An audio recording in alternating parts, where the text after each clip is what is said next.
Não? Não. Bom, agora a gente está. Estamos oficialmente gravando.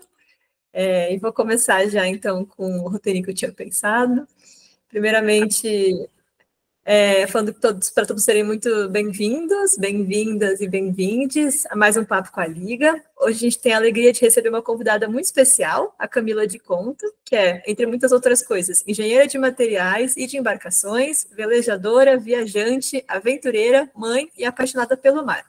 A Camila se conectou com a Liga lá atrás, preenchendo nosso formulário de entrada, como muitas de vocês que estão assistindo agora, e contou um pedacinho da história dela, que já foi suficiente para despertar nossa curiosidade e vontade de ouvir mais. E hoje ela está aqui com a gente para compartilhar um pouco desse oceano de vivências que ela teve e continua tendo. Camila, muito, muito obrigada por aceitar o convite, de verdade, bom demais estar aqui com você. E queria já começar perguntando, então, como é que você está chegando hoje na conversa e de onde você está falando com a gente. Então, tá bom. Obrigada, Marina. Em primeiro lugar, eu queria agradecer a Liga aí por entrar em contato. Foi uma surpresa, fiquei bem feliz. Então, hoje eu estou em Fiji, né? Fica uma ilha no Pacífico Sul, em cima da Nova Zelândia, do lado da Austrália, para quem precisa se localizar um pouco. Eu estou falando do meu veleiro.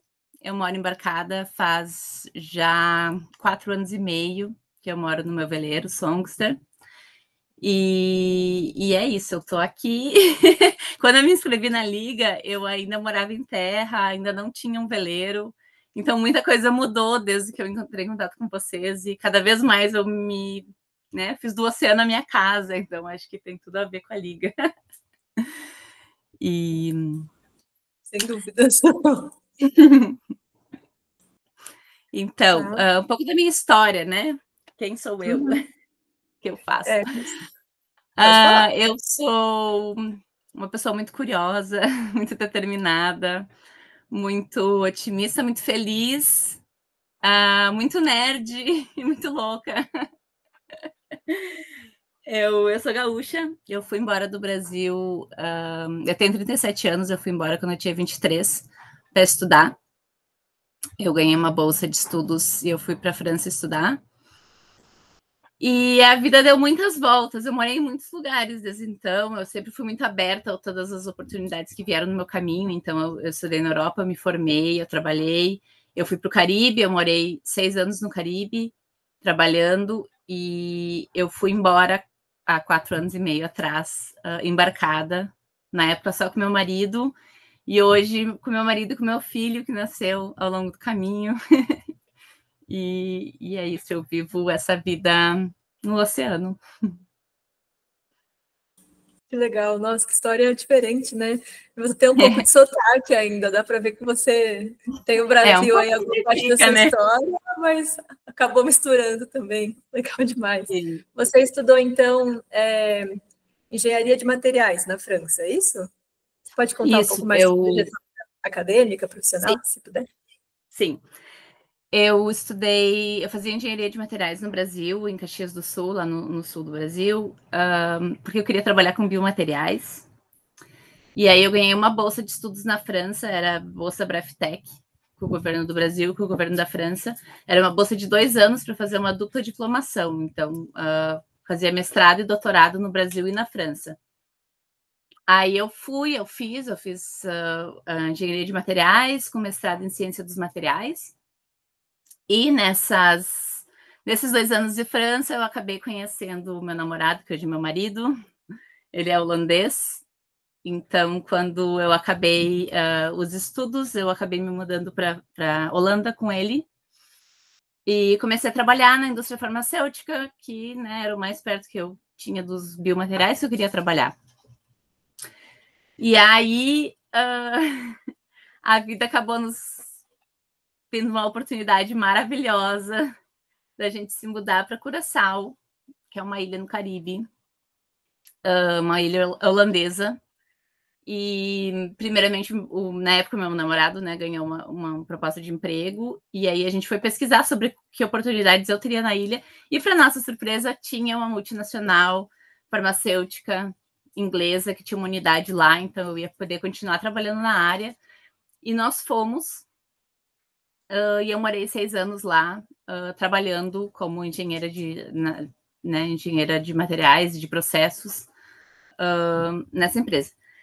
Nesse meio tempo todo, o meu marido, ele, como hobby dele, sempre foi a vela. Ele, nas horas livres, ele era instrutor de vela, então ele veleja desde os 6 anos de idade, cresceu na vela, virou instrutor e ele me apresentou o mundo da vela. Então,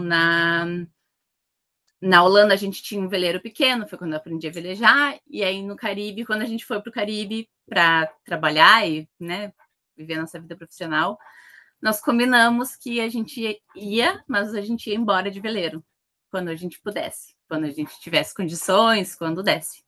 E aí aconteceu.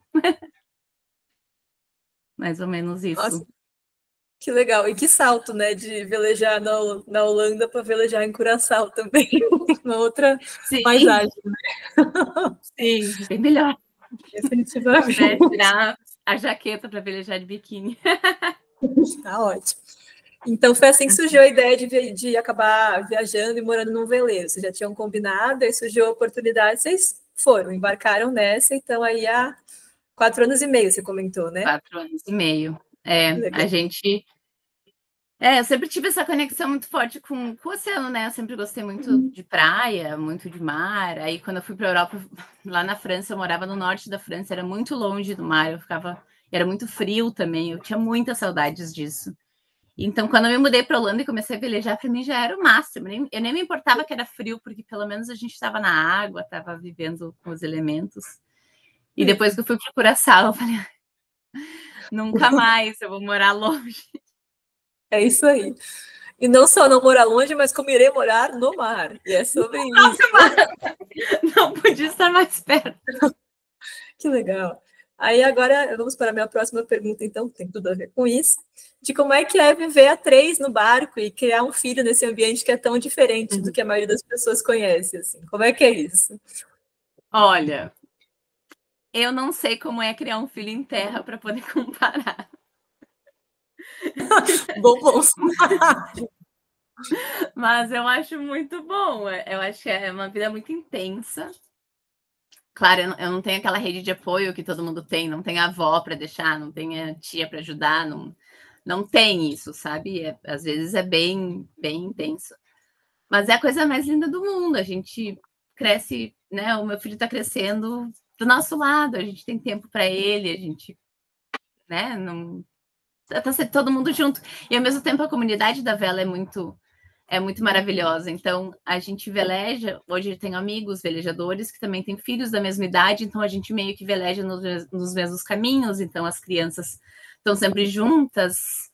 Por exemplo, agora eu deixei meu filho no outro veleiro, eu falei, pessoal, tem uma chamada, você pode ficar com ele, aí, sabe, a gente se ajuda bastante, tem a nossa própria rede de apoio, e a gente está junto, é um tempo desacelerado, sabe? É coisa mais linda. Aconselho para qualquer pessoa. Nossa, que legal. E deve ser outros desafios também, né? Não sei como é que é a conexão à internet aí, mas uma coisa que comentam muito é que as crianças de hoje em dia acabam ficando muito tempo na tela, né? Imagino que esse problema não seja uma coisa muito frequente aí no bairro, né? Não, não é. Não é, porque tem muita coisa para fazer, a gente está sempre ali fora, pesca, brinca nos cabos, corre, está sempre na praia, está sempre, né? Não tem tanto. E é isso da internet também. Eu tenho Starlink, mas não deixo ligado o tempo inteiro, porque também tem a bateria do barco, então fica, né? Acaba nem nós, adultos, não temos tanto o hábito. Eu não tenho internet fora do barco, então eu não tenho 3G. Se eu saio do barco, eu não tenho internet na rua. A gente acaba vivendo mais, como eu falei, desacelerado. A gente tem mais paciência, mais tempo. O tempo tem outra dimensão. Né? Total, uma que massa. diferente. Uhum. E ao mesmo tempo a gente consegue, né? Eu acho que não tinha essa pergunta, mas acho que muita gente vai se perguntar agora, nesse momento, mas como que vocês conseguem? Como vocês se sustentam? O meu marido, ele ainda trabalha, ele trabalha online, ele é programador. Então, quando nós começamos a velejar, que a gente ainda não tinha filho, nós dois trabalhávamos online ainda, a gente conseguiu fazer a mudança dos nossos empregos fixos. Graças a Deus a pandemia, né, nos ajudou nisso, abriu esse portal do home office. E aí a gente conseguiu partir e ainda trabalhar. E, obviamente, depois que meu filho nasceu, né, como nós estamos sempre em lugares diferentes e não tem uma estrutura, uma rotina, uma creche, alguém tem que ficar com o filho. Então, eu fico com o filho e o meu marido ainda trabalha, então a gente consegue se sustentar e viver, assim, nesse tempo desacelerado. Ah, que beleza. E que momentos foram mais marcantes, assim, dessa vida no mar? Seja pelas paisagens, encontros com a vida marinha ou vivências pessoais? Eu imagino que tenham muitas respostas, mas se quiser escolher o top 3, não sei. Eu acho que um transformador de vida, assim, foi... a gente fez a Patagônia de veleiro. Foi... Não sei explicar. Assim, a rota mais fácil, digamos, na vela é sempre seguir os trópicos, né? Que é onde é menos intenso, é calor, é mais fácil. Só que a gente sempre teve esse sonho de fazer a Patagônia de veleiro, por óbvias razões, né? Porque é a Patagônia. E foi um trabalho mental muito grande e físico também, claro, preparar o barco, mas nos prepararmos também para uma aventura que a gente sabia que ia ser muito difícil, mas que, né, seria recompensadora. Então, só o preparo mental para ir para a Patagônia já foi muito transformador, terapia e tudo, né, envolvendo. Na época foi quando a Tamara Klein, que eu acho que as pessoas conhecem ela estava indo, ela ia invernar na Groenlândia, foi antes dela invernar. E ela foi uma grande inspiração na época, porque ela falava muito da terapia que ela estava fazendo antes e realmente todo esse preparo antes foi muito transformador, assim, na minha vida. E ainda mais o Cris, meu filho, ele não tinha 2 anos ainda quando a gente foi. Eu fui com um bebê. E foi incrível, foi o lugar mais lindo que eu já vi na minha vida, foi o maior medo que eu já senti, mas também a maior coragem que eu já tive, a maior como fala, tipo, overcome do medo, sabe? Foi superação, obrigada. Às vezes esqueço umas palavras. Foi a maior superação que eu já tive na vida e concluir a Patagônia foi, eu não sei, foi transformador na minha vida. Foi, acho que eu sou antes e depois da Patagônia. Então. Que máximo! Mas aí, assim, desculpa a pergunta meio leiga, mas o medo é especialmente porque a navegação é muito difícil nessa região, porque é muito frio, por todos os fatores? Como é que é? Não, é porque é muito difícil. Além das cartas náuticas não serem 100% confiáveis, então tem que ter o tempo inteiro no olho, né? Tem pedras que não são marcadas, então é realmente uma navegação mais difícil. O vento ele tem vida própria, então a previsão nem sempre condiz com o que está acontecendo, tem muita surpresa, muita mudança muito rápida. Então a gente pegava situações que não são confortáveis, mas claro, a gente tinha conhecimento para levar o barco, né? Mas nunca é confortável se ver numa tempestade e a preocupação como mãe ao mesmo tempo. Então foram muitos fatores assim e aí ao mesmo tempo chega numa baía brigada, cheia de bicho marinho, de vida marinha, de, meu Deus, um ambiente assim que parece que eu voltei para o passado, como devia ser o mundo antes de nós, cidadãos, acabarmos com todos os recursos. Foi como uma viagem para o passado, assim, para lembrar que, era assim e a gente precisa preservar, sabe? Deu meu filho vendo isso, tipo, meu filho tinha 2 anos de idade, ele sabia o que era uma baleia, que a baleia soltava água, ele sabia o que era um leão marinho, o som do leão marinho, ele nunca tinha visto uma vaca, mas ele sabia o que o leão marinho faz, sabe? Essa coisa toda que eu pensava, que oportunidade, que lindo que eu estou vivendo isso, e deu também essa vontade, ainda mais que eu já tinha, de preservar o nosso oceano, que, meu Deus, a gente precisa preservar o pouco que ainda tem, né? O pouco que ainda resta ali, selvagem. Nossa, total, faz muito sentido, assim. por ser um ambiente mais ermo, assim, que você consegue ver muito mais vida marinha, muito mais difícil de chegar até lá. Ai, que doido. Que legal. A gente parava em algumas ilhas e a gente caminhava e eu pensava, será que alguém humano já botou o pé nesse lugar que eu estou colocando? Porque são lugares tão remotos e tão distantes que eu pensava, não sei quantas pessoas já pisaram nesse pedacinho, sabe? E qual a chance, tipo, que oportunidade, porque é muito difícil isso hoje em dia, no mundo tão explorado já. Se você passava no meio dos animais, eles nem davam bola. Era uma coisa assim? Não. Tipo, o humano não é ameaça aqui. Não, Justo. é isso aí. Legal. Que curiosos, massa. vinham perto, era muito legal. Que doido. E aí uma pergunta um pouco sobre isso também, de como é que vocês escolhem quais as rotas que vocês vão fazer e quanto tempo vocês vão passar em cada lugar? Como é que é isso, quando vocês estão velejando? O que nos gere é a previsão do tempo e as temporadas de vela e temporada de ciclone, né? Que no passado elas eram mais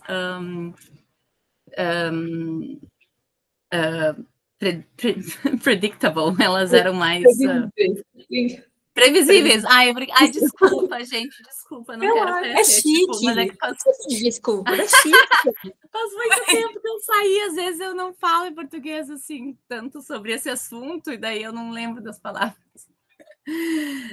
Antes elas eram mais previsíveis, as temporadas, né? Hoje em dia, por exemplo, temporada de ciclone no Pacífico, que é onde eu tô agora. O normal é de novembro a maio. Mas esse ano, em junho, ainda tinha. O ano passado, antes de novembro, já estava acontecendo. Então, né, isso é um problema de mudanças climáticas. Mas, a parte disso, o que nos rege para escolher a rota e o tempo que a gente fica em cada lugar é o que é conhecido das temporadas. Então, todos os oceanos têm temporadas diferentes de ciclone, furacão, tifão, depende da região, né, do oceano. E aí a gente tenta, né, não estar no lugar na época, né, até porque, óbvio. E assim a gente vai, às vezes a gente fica um ano a mais num lugar, às vezes a gente passa rápido. Por exemplo, depois da Patagônia, nós fomos para a Polinésia. A Polinésia não está na região dos furacões, né, dos ciclones do Pacífico. E aqui Fiji está. Então a gente tinha duas opções. Uma era ficar uns 2 meses na Polinésia e atravessar todo o Pacífico e chegar na Nova Zelândia ou na Austrália antes de acabar, ou ficar um ano na Polinésia, esperar uma temporada passar e daí. Aí, tipo, por exemplo, nesse caso, nós escolhemos ficar um ano a mais lá. E agora julho, nós estamos em Fiji e até outubro a gente vai para Nova Zelândia, vai ser lá para a próxima temporada de furacão, vamos ficar lá até maio. E assim a gente vai indo, a gente vai avaliando quais as nossas opções de parada, se a gente quer fazer rápido, se a gente quer ficar, se a gente tem interesse em ficar num lugar, se a gente tem interesse em passar. E assim vai fazendo a rota.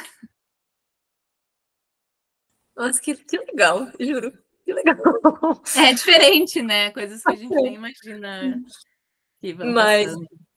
Isso que você comentou de, tipo, não tá sendo muito previsível, então, numa época que não era para ter furacão, por exemplo, tá tendo, vocês já se pegaram no meio de um furacão ou nunca chegou Não. nesse nível? Assim, ai, ufa, que bom. Não. Entendi, tá. Na verdade que na Patagônia pegamos ventos que podem ser considerados quase ventos de furacão. Entendi. Grandes emoções. Grandes emoções. Que legal. Quer dizer, não legal, mas que emocionante, que bom que vocês estão bem para contar a história. É. Sim. Minha mãe que não veja esse podcast. Justo. Mas, eu acho que deve ser legal. Um beijo, mãe. Deve ser legal esse negócio de passar um tempo maior em cada lugar, que deve dar para conhecer um pouco mais das culturas que vocês acabam encontrando pelo caminho também, né?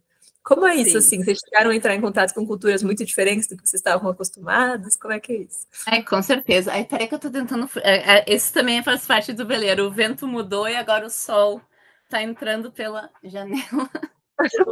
Tranquilo. Se quiser, a gente dá um tempinho também, não tem problema nenhum. Não, acho que tá bom agora. Acho que mudou de novo a orientação do barco. Então, sim, acho que uma das coisas principais é que a gente sempre tenta o máximo de contato com a cultura local possível.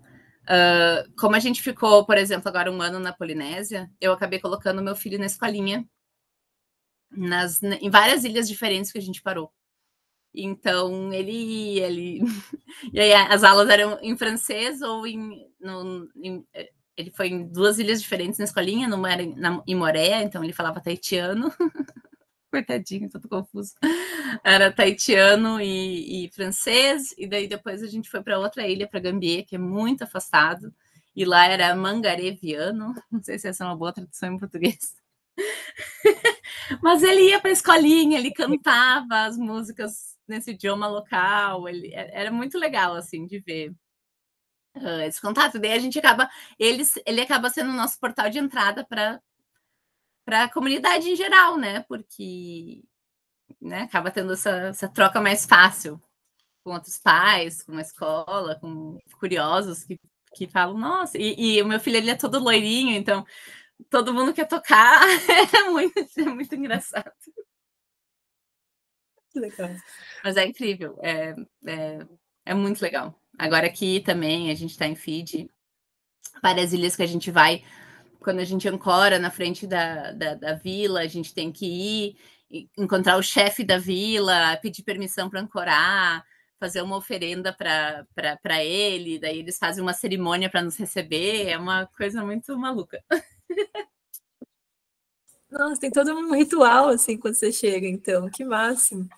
Sim. E, nossa, quantas línguas seu filho fala atualmente, então? O Cris, ele tem 3 anos e meio, né? Ele fala português, holandês, fluente, ele fala inglês também, com as outras crianças que falam inglês. Às vezes, do nada, ele responde para nós em inglês, o que a gente acha muito engraçado, estranho. E aí ele fala um pouco de francês, fala um pouco de espanhol, porque ele tem os amiguinhos espanhóis. Aí ele brinca com as meninas em espanhol, daí às vezes ele fala com elas, assim, umas palavras em espanhol, fala, meu Deus, quantos idiomas cabem numa cabeça. Mas fluente, assim, eu diria português, inglês e holandês. Nossa, tá bom já, né? Que legal. Sim, que legal. É muito maluco. Ele entende tudo, é incrível, assim. Ele demorou mais para falar do que uma criança normal, mas quando ele começou a falar, ele já falava esses 3, assim, falando. Valeu a pena esperar, então, definitivamente. Valeu. Que legal. Bom, agora eu vou puxar um pouquinho para o que você respondeu no formulário também, apesar de que muitas perguntas surgiram para outros assuntos, eu acho que é bom focar no roteiro, porque senão a gente fica aqui até amanhã, né? Mas assim. Bom, retomando um pouco então a questão do formulário, você contou que integrou a tripulação do Travel Edge, né, um veleiro só de mulheres que participa do projeto Expedition, voltado à pesquisa sobre microplásticos no oceano. Você pode contar para a gente o que é o Expedition e de onde surgiu essa ideia e quem que está por trás dessa ideia? Claro, um prazer. Então, eles chamam Expedition, com 2x, por causa do cromossomo X. Nossa, faz muito sentido agora. Elas falam Expedition, por causa do XX do cromossomo X. Então, ele surgiu, a fundadora é a Emily Tan, ela é uma navegadora, ela é skipper, e ela velejava quando ela era mais jovem na faculdade, e aí ela começou a fazer pesquisa com plástico, e aí ela leu alguma coisa sobre os químicos no nosso sangue, e aí ela resolveu testar o próprio sangue para 35 tipos de químicos que foram proibidos na Inglaterra, e ela tinha 29 no corpo dela. E aí ela começou a juntar os fatores e falou, gente, é horrível, né? Como mulher, assim, afeta o nosso ciclo, afeta os nossos hormônios, né? Afeta gravidez, lactação, afeta tudo na nossa vida, esses químicos.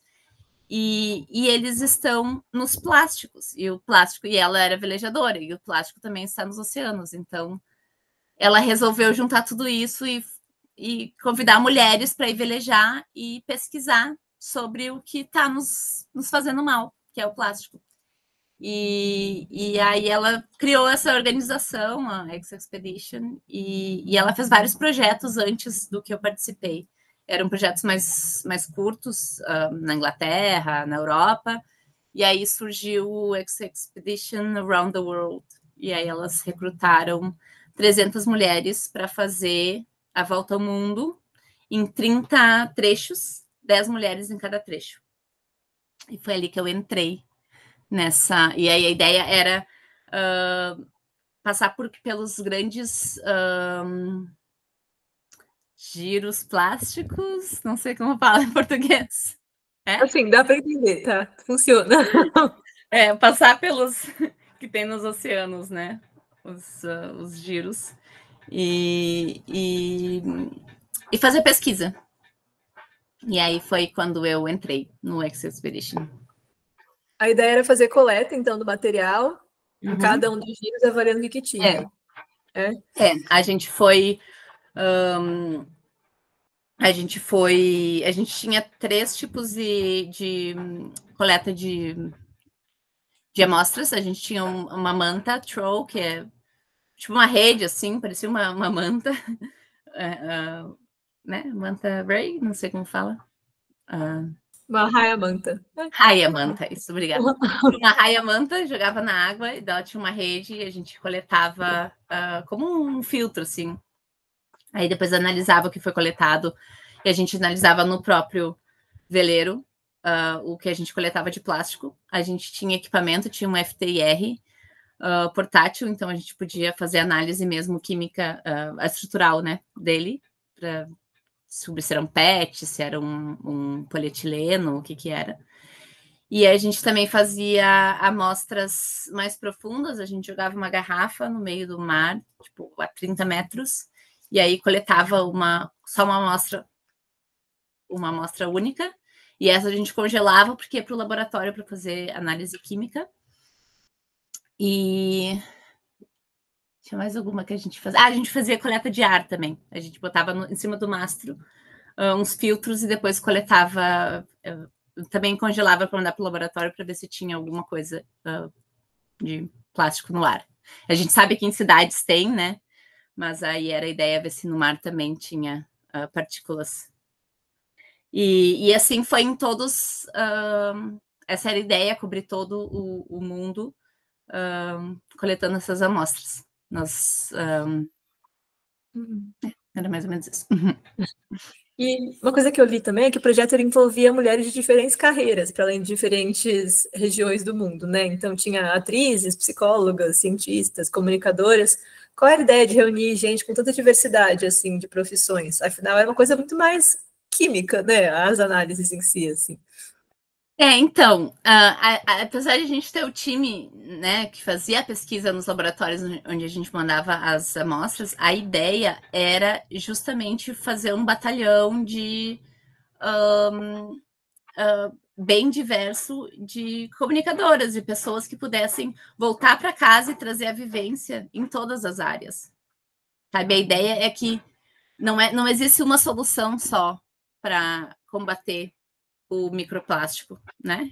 Existe um conjunto de soluções, e esse conjunto de soluções ele vem em todas as áreas, ele vem na ações políticas, ações sociais, ações educacionais, vem de todos os lados. Então, era essa a ideia, trazer mulheres com diferentes superpoderes que se complementassem, aprendessem juntas e voltassem mais empoderadas para trazer para sua comunidade ao redor do mundo. Então, né, e foi essa época que eu me inscrevi na Liga, porque eu era até então a única brasileira participando. Então, era uma forma também de trazer para o Brasil um pouco sobre o que a gente estava fazendo. Eu fiz, a minha travessia foi no Pacífico, então o que a gente viu lá, sabe, para conectar, assim, essa era bem a ideia, um time bem diverso e que pudesse trazer essa consciência, conscientização em todas as áreas possíveis, em todos os partes do planeta, e em todas as faixas, né, tires do...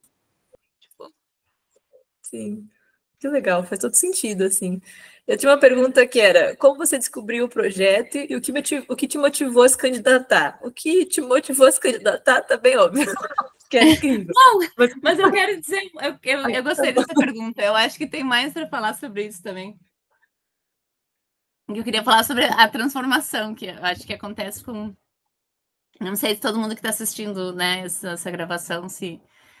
Ninguém nasceu... Poucas pessoas nasceram já nesse meio com essa conscientização, mas, né, na nossa faixa etária aconteceu esse momento da mudança que todos nós passamos, que foi quando a gente se ligou, cara, a gente está fazendo alguma coisa errada, essa garrafa plástica não me pertence mais, essa roupa do fast fashion não me pertence mais, sabe? Teve toda essa mudança. E isso aconteceu comigo quando eu me mudei para o Curaçao. Eu tinha consciência, na Europa eu reciclava meu lixo, já foi uma grande mudança quando eu fui para a Europa estudar, porque quando eu estudava, 2012, no Brasil, tipo, não tinha coleta seletiva, não tinha muita consciência disso, não era uma coisa que, né, era muito falado. Imagina, eu estudava engenharia de materiais, eu aprendia como fazer plástico, como processar plástico, como tornar mais eficiente a produção de plástico, né? E aí eu fui para a Europa e nossa, as pessoas reciclam tudo. Eu lembro de comentar assim com os amigos, tipo, nossa, as pessoas são muito loucas, elas separam o papel da comida, elas lavam, tipo, eu estava impressionada com toda essa... E aí eu comecei a reciclar, eu achava o máximo, eu estava me sentindo muito, uau, eu reciclo, né, eu tô em outro patamar de conscientização. E aí eu fui para Curaçao. E em Curaçao eu descobri que não adianta reciclar, porque é uma ilha que não tem o que fazer. O lixo, ele se acumula. Eu descobri que lá na Europa, quando eu reciclava, eu não pensava para onde é que vai o meu lixo reciclado, para onde é que vai. Eu vou comprar essa garrafa plástica lá reciclável, não tem problema. Eu não pensava que é mais um lixo acumulado, sabe? Aí lá eu comecei, meu Deus, porque lá tem um lixão, não tem o que fazer. Por mais que tenha algumas iniciativas que reciclam diferentes tipos de lixo, não tem uma destinação final, então ele fica acumulando em diferentes pilhas.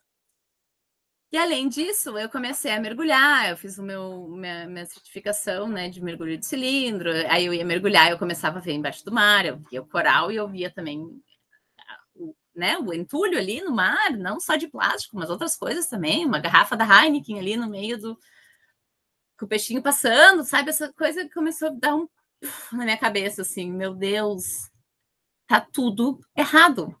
Tipo, o caminho não é reciclar, o caminho é reduzir. Tipo, eu comecei a pensar muito sobre isso, como é que a gente pode falar sobre isso. Então, eu comecei a ter aquela confusão mental. Eu trabalho numa indústria que é muito gananciosa, que só, né, uma indústria farmacêutica, meu Deus. Aí naquela confusão, conversando com o meu gerente, que ele era muito legal, abri minha cabeça e ele falou, Camila, tu também pode ser a mudança de dentro, entendeu?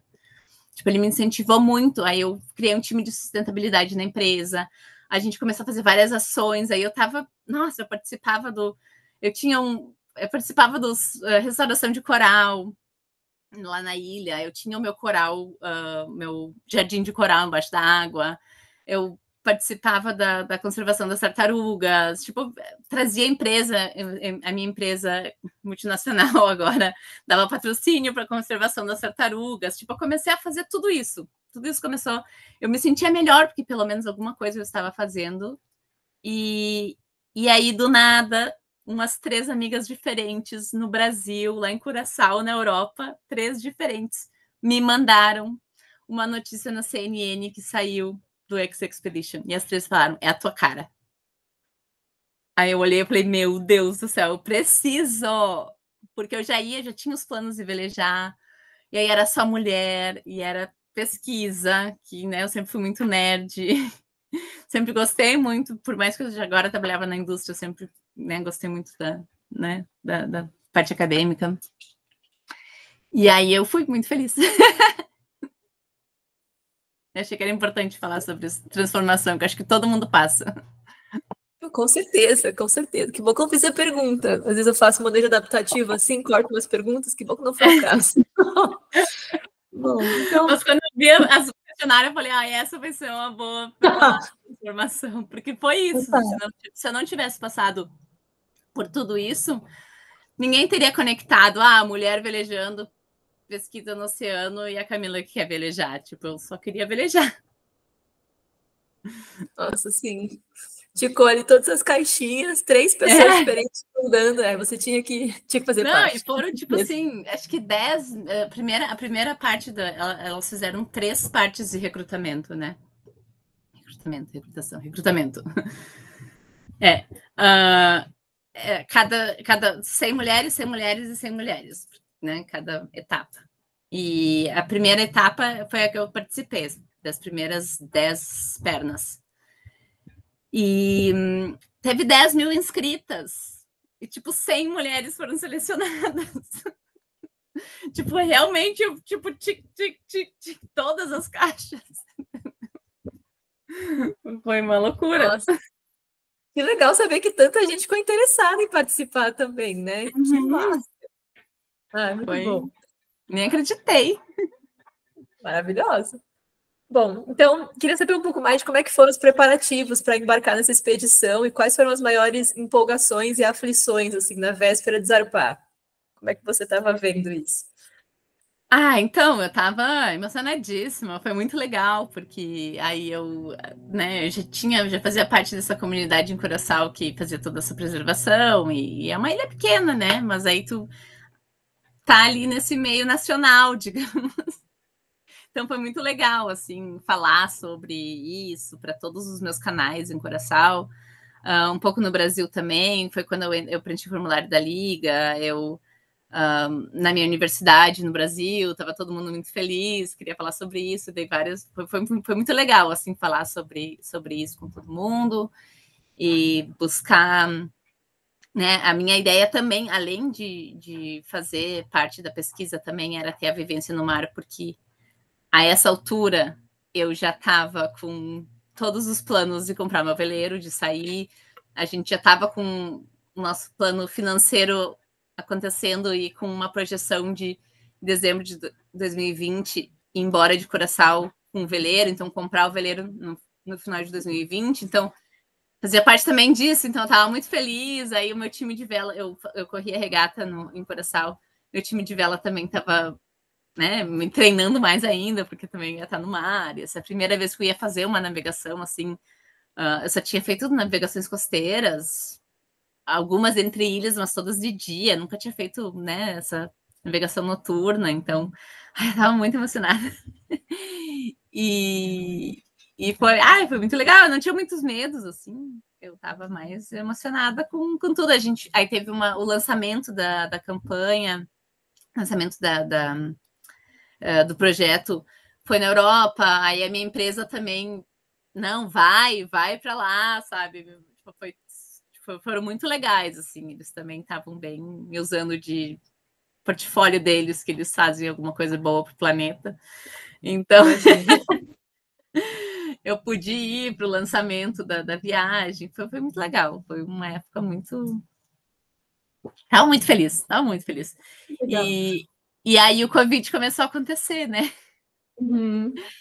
Eu fiz a penúltima perna, o penúltimo trecho do Expedition. Eu fiz Panamá, Galápagos, em fevereiro de 2020. E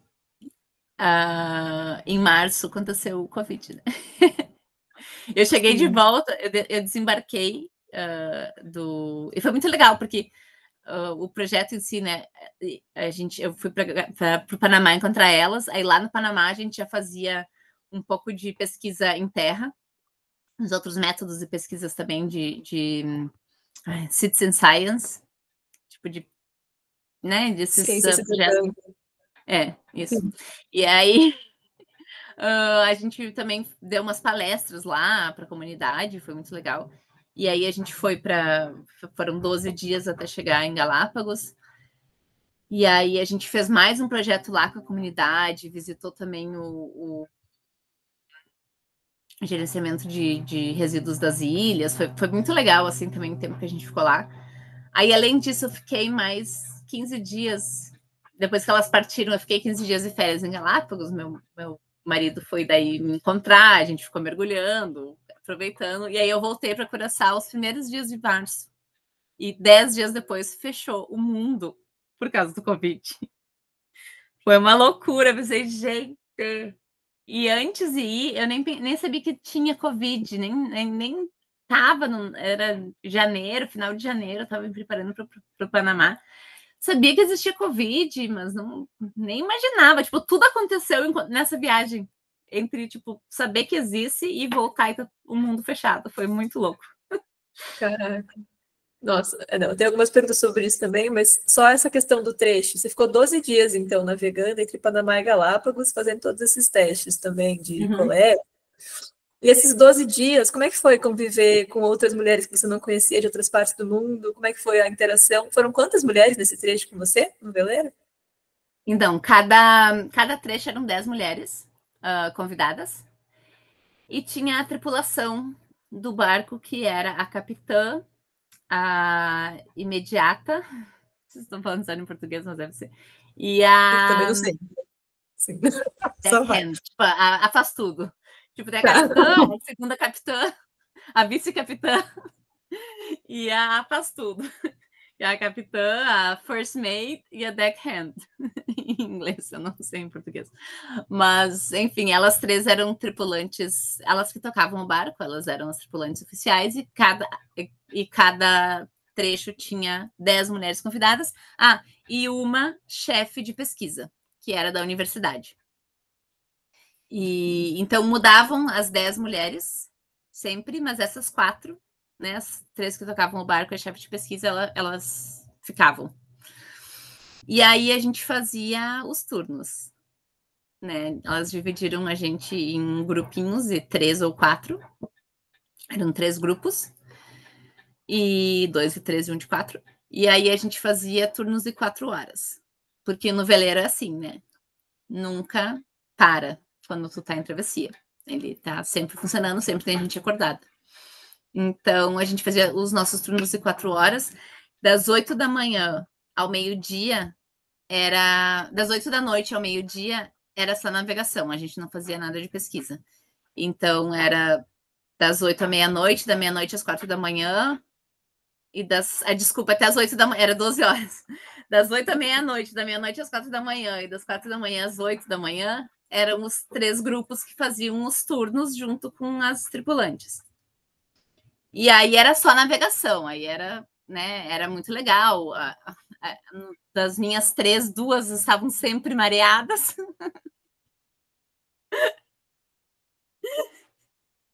Mas eu ficava bem feliz sempre tinha uma das tripulantes oficiais do barco junto. Então eu adorava, ficava fazendo a minha rota com elas. E aí, das 8 da manhã às 8 da noite, a gente fazia várias atividades e fazia pesquisa, e daí eram só as tripulantes que tocavam o barco. E aí a gente fazia as coletas das amostras e também vários workshops no barco, assim, sobre como descobrir o nosso superpoder, como o que a gente pode fazer quando a gente voltar para a Terra, também contar sobre a nossa história. Foi muito legal, assim. A gente cozinhava, daí tinha um time que cozinhava, o time que lavava a louça, era muito legal. A gente tentava pescar. Foi incrível, foi muito bom. Lavava roupa, quando chovia ia todo mundo tomar banho no deck. Lavava roupa da chuva. Foi muito divertido. Ai, que máximo. Gente, que legal. Nossa, não consigo nem ter dimensão do que é ter essa experiência, assim. Você falando que sua vida teve vida antes e depois da Patagônia, também teve vida antes e depois do Expedition. Com certeza.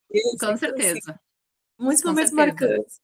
Que legal. E foi fundamental, eu acho, porque, né, voltando lá na minha história, que era o meu marido, que era o velejador do casal, que era o instrutor, tipo, para mim buscar minha própria independência e ter essa vivência sozinha, tipo, minha primeira vida no mar, em alto mar, por muitos dias numa travessia, não foi com ele que sabia mais. Foi com mulheres e a gente se, sabe, tipo, foi incrível. Eu voltei e falei, agora eu tô pronta para sair com o meu veleiro.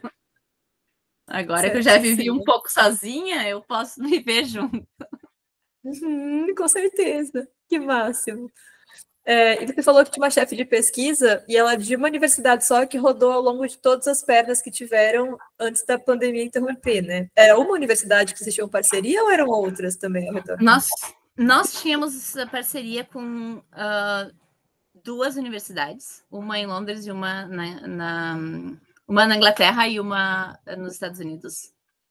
Então, a Winnie, que foi a nossa líder de pesquisa, ela era da Universidade de Plymouth, na Inglaterra.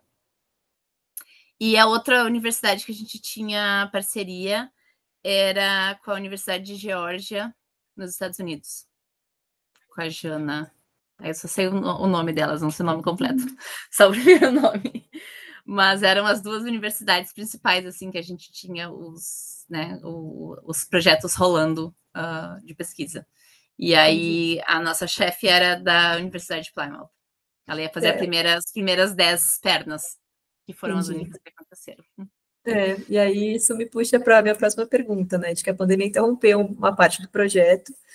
E aí, e eu vi que o Expedition seguiu de outras formas nos últimos anos, assim. Como é que foi para o projeto lidar com essa interrupção? E como é que você vê o futuro do projeto e a expectativa para esse relançamento que estão falando agora, assim?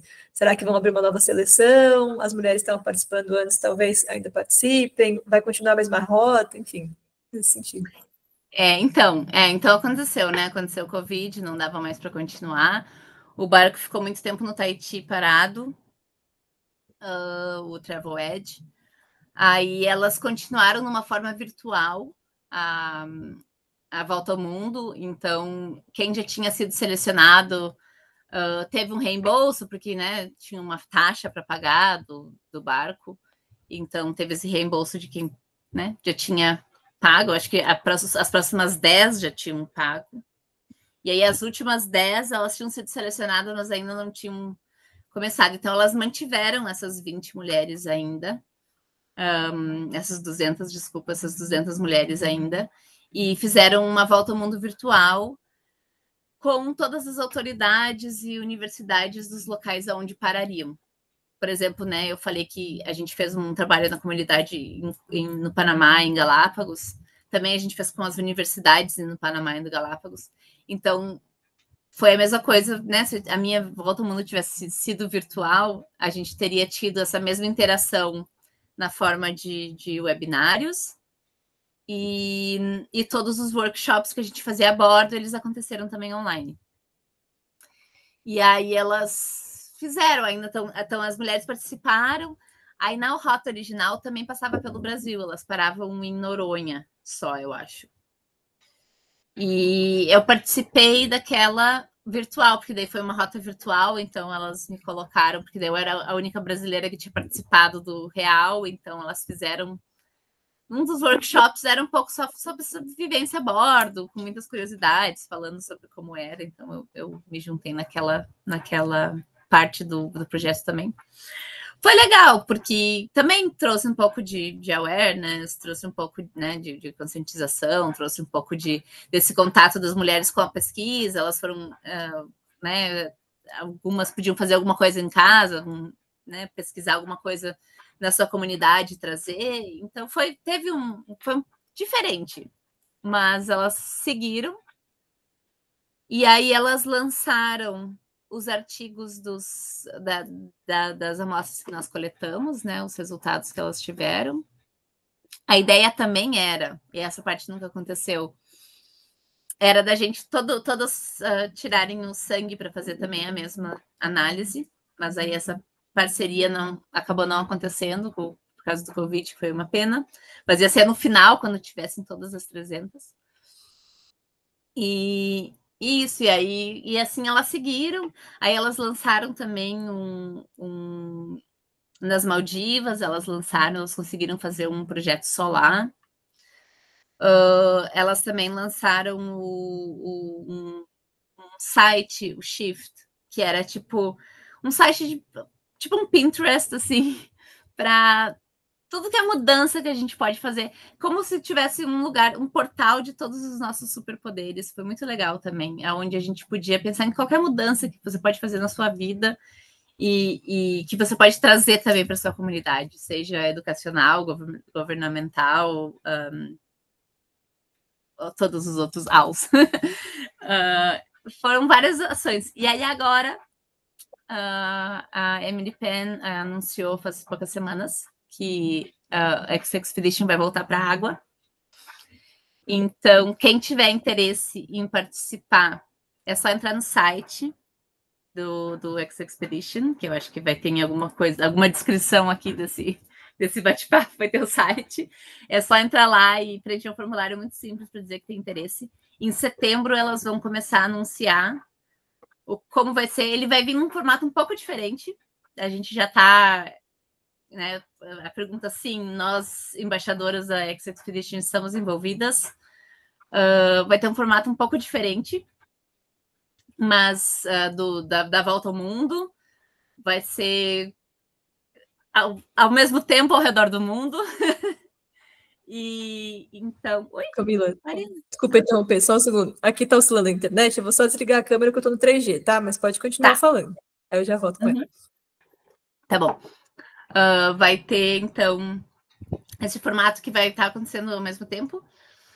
Então, a partir de setembro, elas vão anunciar mais sobre a X-Expedition de 2026 a 2027. Então, quem tiver interesse, já dá para começar a se inscrever no site para, né, e-mail, para receber uma newsletter ou um chamado a partir de setembro, quando elas anunciarem oficialmente como é que vai ser o novo formato. Muito legal. E você tem vontade de continuar participando também, além dessa forma como embaixadora, de voltar nas pernas ou não? Como é que está isso? Sim, com certeza. Eu estou em contato com elas também. Agora quero participar não só como pesquisadora, mas também, né, como depois de 4 anos e meio vivendo no mar, tendo meu próprio veleiro, eu quero voltar como parte de tripulação e embarcação.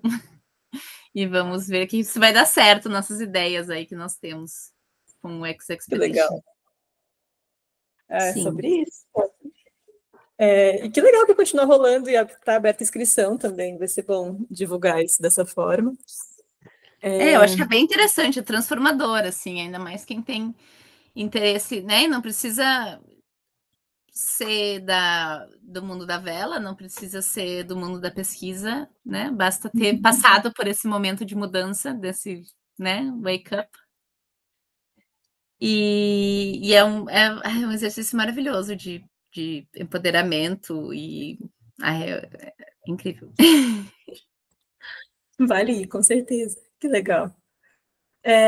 Bom, já estamos encaminhando para o final nosso papo também, para não pegar muito mais tempo, porque, como eu disse, daria para seguir com muitas perguntas que estão surgindo agora.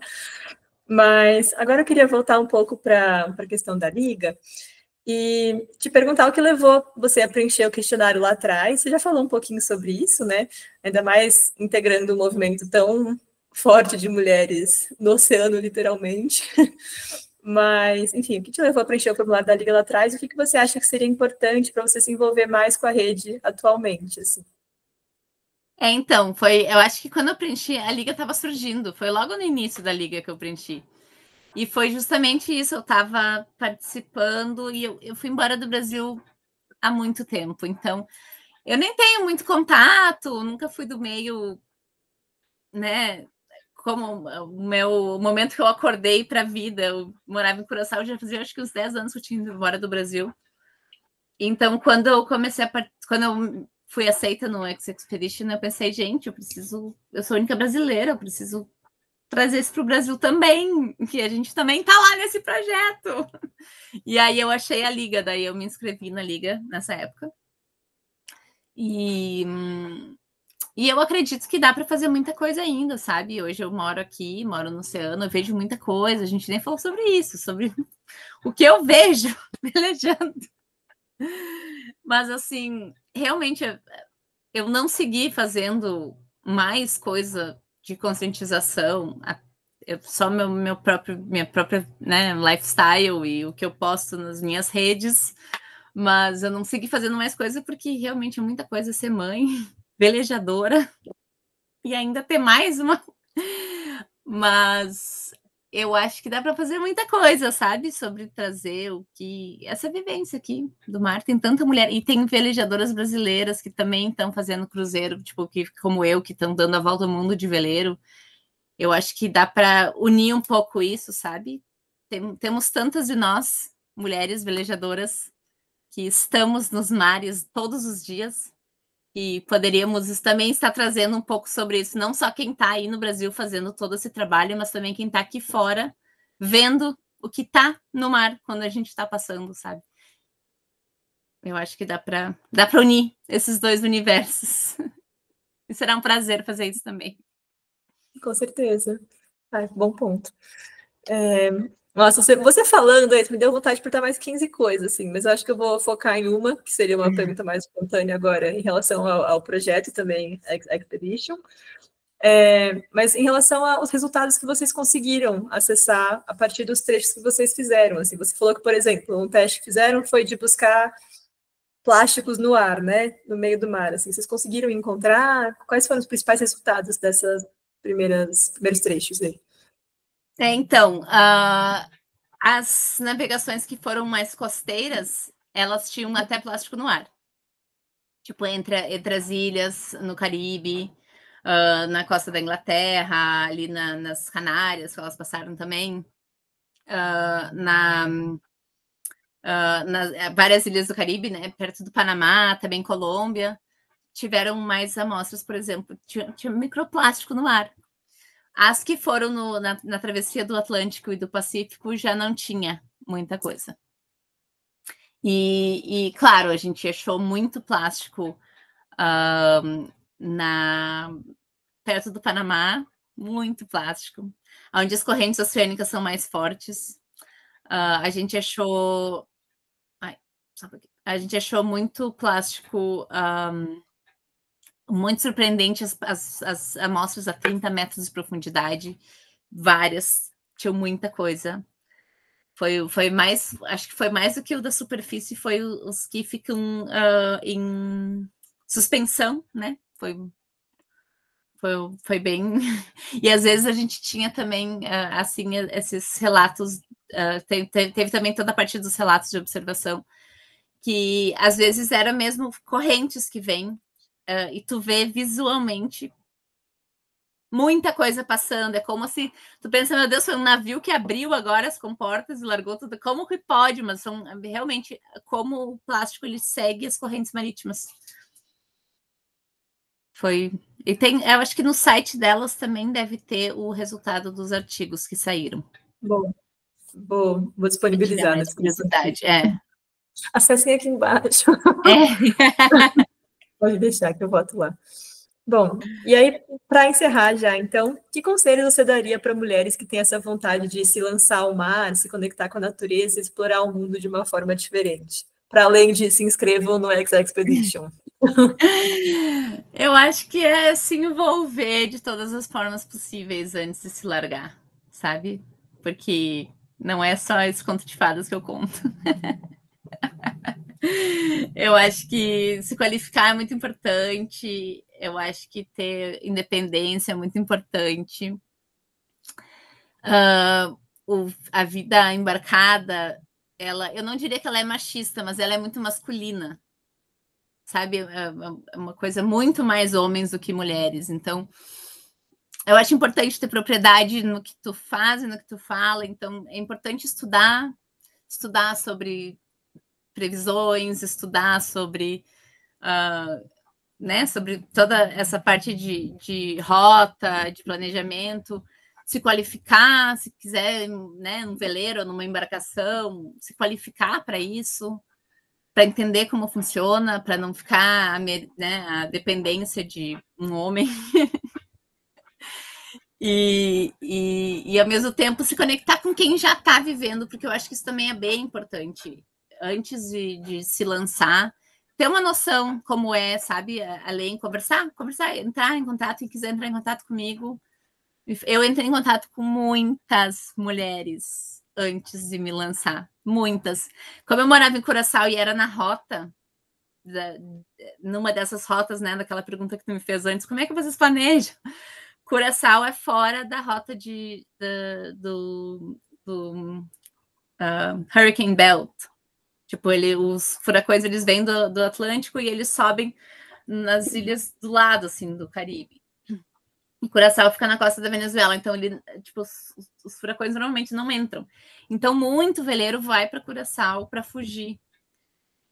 E aí eu tava ali no meio, e aí eu entrei em contato, sei lá como eu fui parar no grupo do WhatsApp dos brasileiros no Caribe. E aí eu comecei a mandar mensagem para todo mundo, tipo assim, eu era embaixadora deles, dos brasileiros em Curaçao.